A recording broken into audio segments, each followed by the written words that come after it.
Alors, je te donne un exemple de quelqu'un dans la Bible qui nous montre un très bon exemple dans la foi. La vie d'Abraham nous montre que la foi, c'est être sûr des choses qu'on veut obtenir. Et aussi, c'est être sûr des choses qu'on ne voit pas.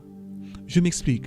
Dieu avait promis à Abraham que par lui devrait sortir une très grande nation. Mais Abraham a attendu la promesse de Dieu s'accomplir jusqu'à ce qu'il était vieux. Et pendant l'attente de cette promesse, il vivait comme si cette promesse, il l'avait déjà obtenue. Et même après avoir reçu Isaac, il y avait une autre promesse qui devrait s'accomplir, celle d'avoir la possession de Canaan. Mais par sa foi, nous voyons qu'il était sûr des choses qu'il ne voyait pas.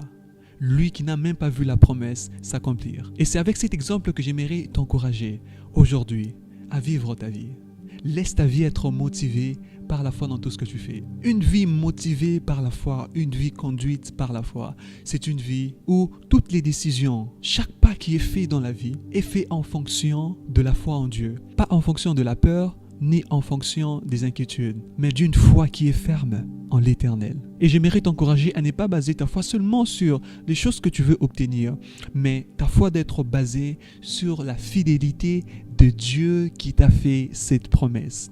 Parce que Dieu ne contredira jamais tout ce qu'il t'a promis. Et peu importe combien de temps ça peut prendre, je t'encourage à rester ferme. Aie l'assurance aux choses que tu espères. Laisse ta foi démontrer l'existence des choses que tu ne vois pas présentement. Et Hébreu nous dit encore que Dieu n'a pas honte d'être appelé le Dieu d'Abraham, parce que la foi d'Abraham a honoré l'Éternel. Et je t'encourage aussi à laisser ta foi honorer Dieu. Ne place pas ta confiance dans les hommes. Mais je t'invite aujourd'hui à laisser ta vie être motivée par la foi, parce que tu n'es pas seul. Alors, prends courage et que Dieu te bénisse abondamment.